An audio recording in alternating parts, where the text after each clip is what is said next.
Estamos lendo o capítulo número 8 de Marcos, versículo 30. Não tem epígrafe, epígrafe é mentira, alguém que botou isso aqui. Não tem concordância também, meu amado. Isso não é escritura, isso é Bíblia. E eu não fico aqui lendo a Bíblia, eu prefiro ler a escritura que está na Bíblia. Então nem leio aqui a epígrafe. Mas se você quiser ler, está aí, a confissão de Pedro. Mas isso é o homem que botou. E começou a ensinar-lhes que importava que o Filho do Homem padecesse muito, capítulo 8, verso 31, e fosse rejeitado pelos presbíteros, pelos anciãos e príncipes dos sacerdotes, e pelos escribas, e que fosse morto, mas que depois de 3 dias ressuscitaria. Aqui está ancião, já expliquei no vídeo passado, se você não assistiu, assista. E dizia abertamente essas palavras, e Pedro tomou a parte e começou a repreendê-lo. Mas ele, virando-se e olhando para os seus discípulos, repreendeu a Pedro, dizendo: Retira-te de diante de mim, Satanás, porque não compreendes as coisas que são de Deus, mas as que são dos homens. E chamando a si a multidão com os seus discípulos, disse-lhes: Se alguém quiser vir após mim, negue-se a si mesmo, tome a sua cruz e siga-me. Se quiser vir após mim, vai para o templo maior, e lá você vai ser abençoado com carro novo, casa nova, chave do apartamento, com tudo que você quer. É assim que está escrito? Não. Quem quer vir após mim vai ter muitas vantagens nessa terra, vai comer o melhor dela, vai ter um carrão do ano. Não. Quem quer vir após mim, se alguém quiser vir após mim, vai ganhar nessa terra? Vai ser um bom negócio para quem quer o melhor dessa terra? Não.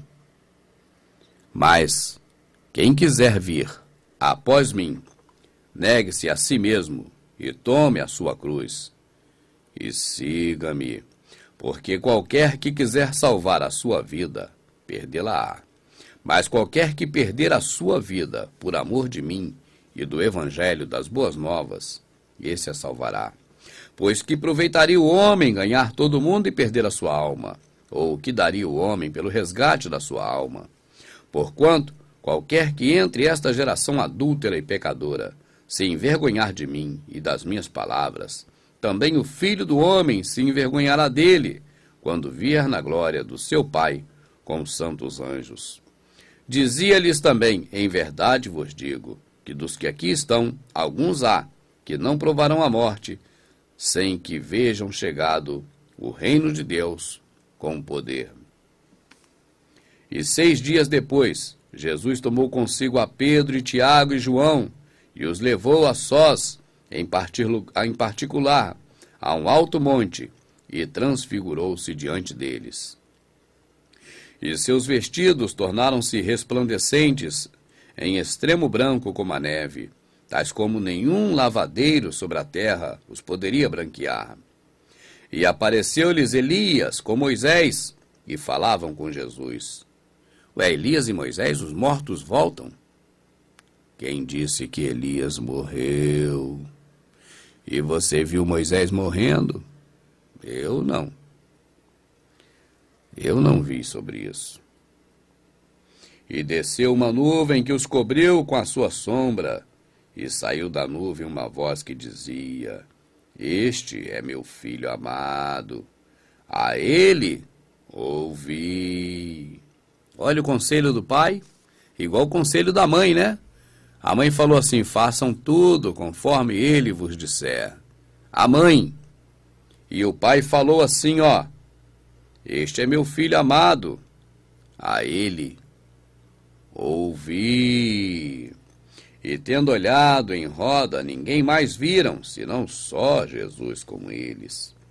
E descendo eles do monte, ordenou-lhes que ninguém contasse o que tinha visto, até que o Filho do Homem ressuscitasse dos mortos. Por isso que a gente sabe hoje, viu? Mas naquela época ninguém soube, porque eles não contaram. E eles retiveram o caso entre si, perguntando uns aos outros que seria aquilo, ressuscitar dos mortos. E interrogaram-no, dizendo: Por que dizem os escribas que é necessário que Elias venha primeiro?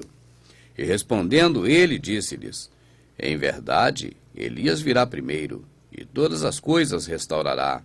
E como está escrito do Filho do Homem, que ele deva padecer muito e ser aviltado, digo-vos, porém, que Elias já veio, e fizeram-lhe tudo o que quiseram, como dele está escrito. E quando se aproximou dos discípulos, viu ao redor deles grande multidão e alguns escribas que disputavam com eles. E logo toda a multidão, vendo-o, ficou espantada, e correndo para ele, o saudaram.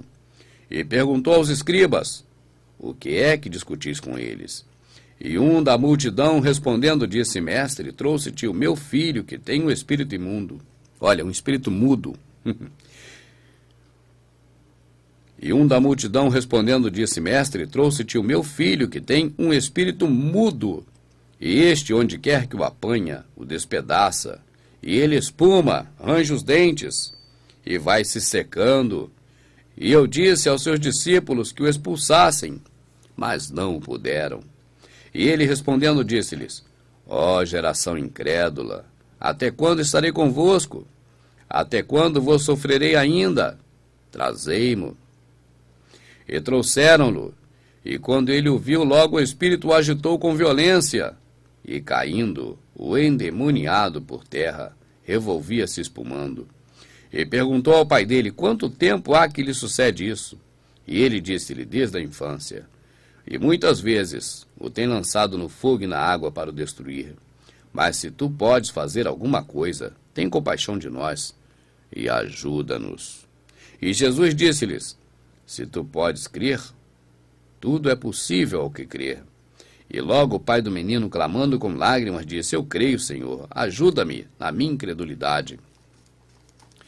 E Jesus, vendo que a multidão concordaria, repreendeu o espírito imundo, dizendo-lhe: espírito, aí agora é mudo, antes foi imundo.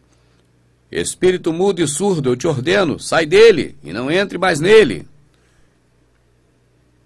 E ele, clamando e agitando com violência, saiu. Era surdo, mas ouviu Jesus, né? E ficou o menino como morto, de tal maneira que muitos diziam que estava morto. Mas Jesus, tomando-o pela mão, o ergueu, e ele se levantou.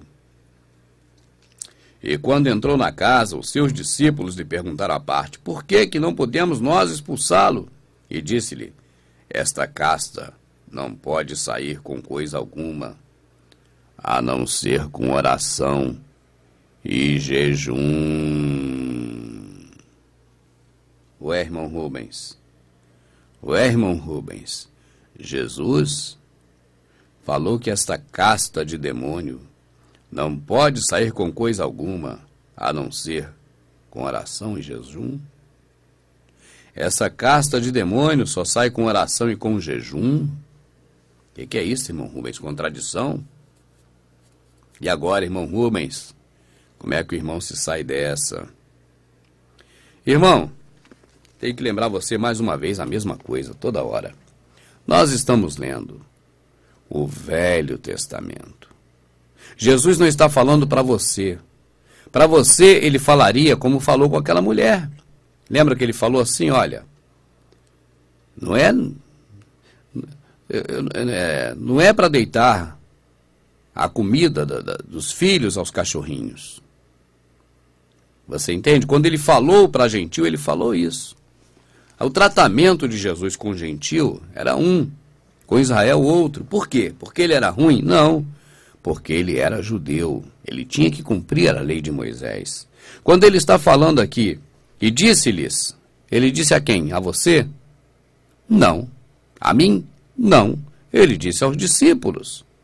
E disse-lhes: esta casta não pode sair com coisa alguma, a não ser com oração e jejum. Aqueles homens eram judeus, meu amado. Judeus, lembre-se disso, estavam debaixo da lei de Moisés. Judeus jejuavam. Não era só ele, não. Esther pregou o jejum em toda as cidades onde tinham judeus, na época lá que eles estavam lá na Medeia, né? Na Pérsia, escravos na Babilônia, aquela região lá. Era comum fazer jejum. Eles eram judeus, estavam debaixo da lei de Moisés. Por isso que o Senhor Jesus tem com eles um tipo de assunto que não tem com a gente nem com você. Tá certo? É sempre isso. Estamos lendo o Velho Testamento.